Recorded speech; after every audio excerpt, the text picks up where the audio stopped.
Well, check it out. It is Friday. It is time for another episode of the About Mansfield Consumer Advice Series. And as we do every Friday, we bring in our financial philosopher. That would be Phillip Washington Jr. right over there. What's going on, Mansfieldians? And you beat me to it. Well, you said hello to the Mansfieldians. By the way, have you been to the State Fair yet? No, we're not going this year. You're not going this year? Okay. Nah, I don't love crowds. You're not feeling it. And State Fair inflation is just like, so I don't like crowds and I don't like State Fair inflation. I love this, it's cool. Like I want to support it. And maybe if we went during the week and we had time, I'm just like, I'm not doing it this year. Just not this year.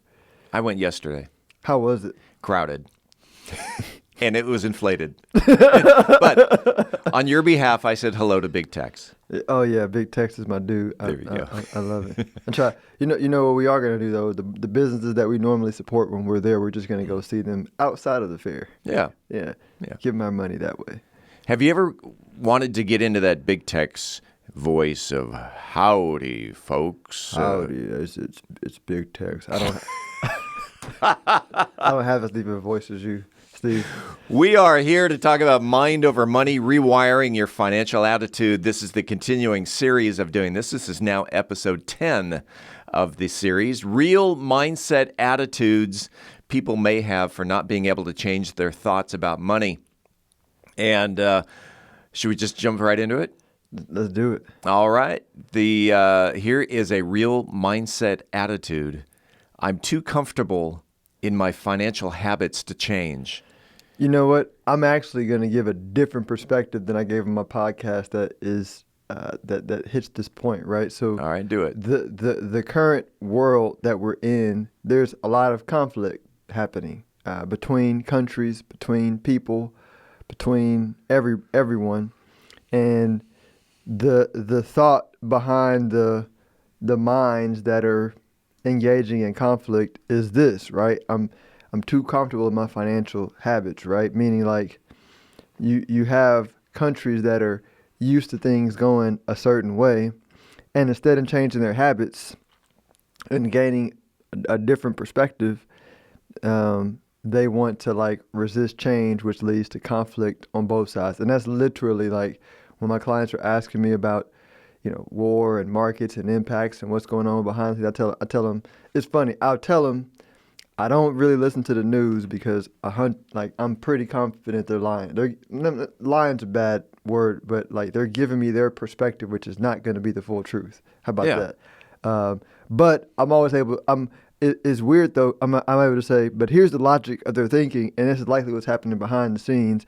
And then some article will come out that says what I told them without having the details, and I'm like, right, because like once you understand the logic of how the mind works, and like based on like your frequency and your emotional state, you're gonna act a certain way. So the people who are too comfortable to change their habits, they're thinking from a limited, lax standpoint, and so people that have a lax standpoint are gonna act a certain way, and that's what these countries are. They're like, oh, there's limited resources, and we got to fight on it for them. That's not how it works. That's how you think it works because the economy that the people who run the world built in their mind, it's dying, and they haven't updated their perspective to the new world and said, no, like there's all these great new ideas in the new generation, and if we just spend money to implement these old ideas that we're fighting over that are dying, they're going to die anyway, right? I mean, there's no fight that needs to be necessary if we would just like invest in the new ideas,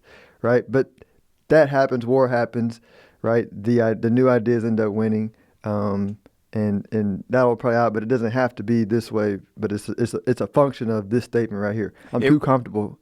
It reminds me of trying to do things by yourself as opposed to working together as a team. 100%. 1 + 1 always equals more than 2. Next one.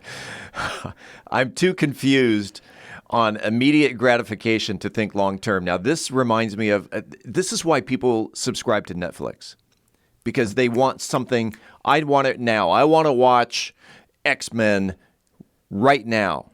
That's instant gratification, as opposed to, oh, it's on TV but it's a week away. Yeah, and you know what? I'm a fan of more and more immediate gratification. I mean, that's progress. That's innovation, right? Right. We learn to communicate faster. We learn to travel faster. We learn to move money around faster. That's what crypto is. We learn to do everything faster and quicker and more immediate. And so that's the spirit of progress. I think the spirit of the statement is this is the weird part about like thinking about innovation. Like, you know, there are people who try to be innovative without feeling innovative. Like meaning like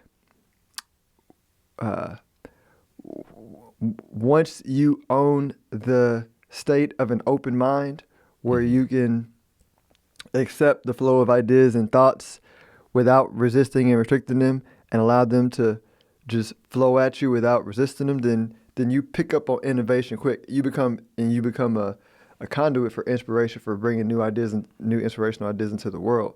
But if you don't own that feeling and you're looking out and you're trying to discover it through intellect, right, then you become like, you miss stuff late, and then you have to posture and manipulate to try to, get ahead, right? So like immediate gratification is what the world is about. But the way to get immediate gratification is to like feel the way that you want to feel. Let me say it a different way.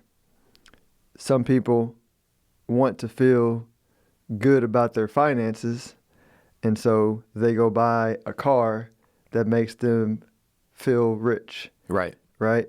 And there's no problem with that if you do it in the budget.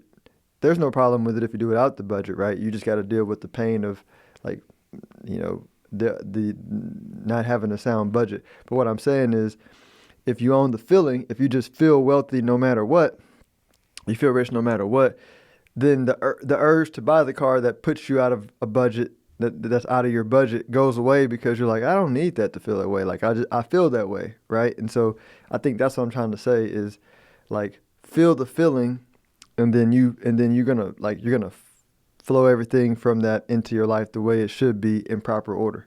Feel it. Feel it. The next one, real mindset attitudes, again, people may have for not being able to change their thoughts about money. I don't want to face the reality of my financial situation. This, to me, means dire straits. But I don't know. Yeah, yep, you're right. It can mean dire straits. It can mean something that's just mild in the background that you're not aware of. But I think ultimately it's the biggest reason people may not see a wealth manager or a CPA or a financial advisor or a financial planner, or the reason why people get jealous and upset at somebody who is they have the financial expression that they want, and they're doing it in a way that they never thought possible. Like, for example, people get really upset at people who make a lot of money and make it easily. Right? Because Sure. because their mental limitation is it's hard to make money, but when you actually get into it, it's actually not, right? When people think about the money they've made in life, it's struggle, and then release resistance, and you get the money. The struggle didn't have to be part of the equation, right? It was because it's part of our learning process, right? We gotta have the pain to allow us to relax and release and give in, but that's not how it has to be. And so there's some people that learn it and go, oh, I can just kind of float through life and enjoy money and coming to me, and it comes easily, and you feel lucky, and that annoys the shit out of people because they're like, oh, that's just not fair. I'm saying it to say, when you are forced to face your limitations, right? That's what reality means. A reality is more like a dream you created that you're living inside of. It's a limitation, a self-imposed limitation, right?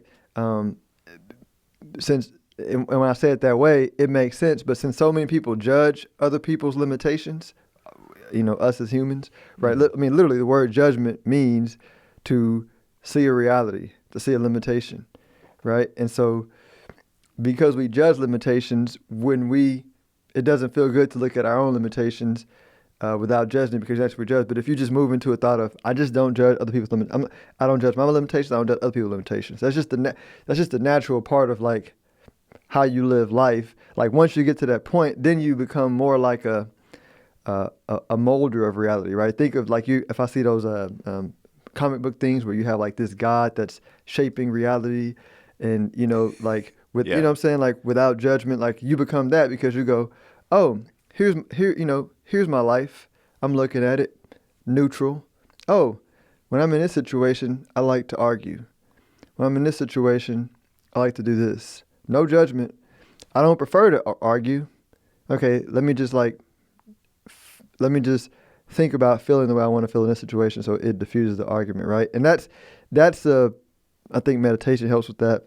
Other things that help relax your mind. But when you can get to a place to where you become more self-aware, when you can look at your limitations and then choose to feel how you want to feel about them without shame, guilt, or whatever, like that's mental freedom.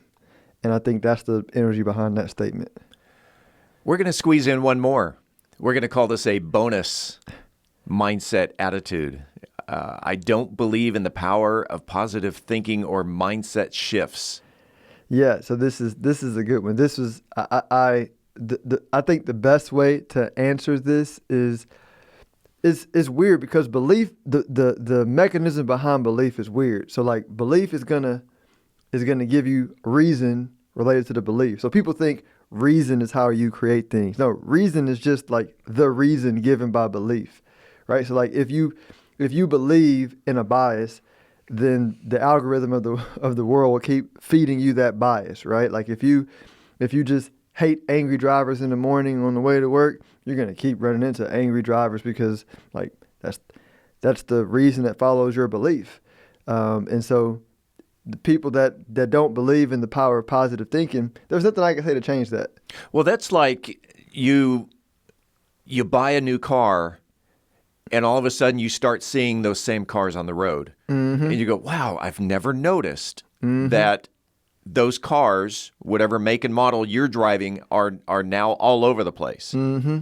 And I think, yeah, go ahead. Yeah, I was going to say, when I bought my car last year, that all of a sudden, oh my gosh, this car is all over town. Yeah, and I've never noticed it before. Yeah, and the law of mind is one where the purpose of pain, like when we touch a stove and it's hot, is to say, I don't prefer that. I don't prefer to do that. So the purpose of pain, of mental, psychic pain, is to say, I don't prefer to think this direction, right? When you think a thought and it feels bad, that's the law of mind saying, just don't think in that direction.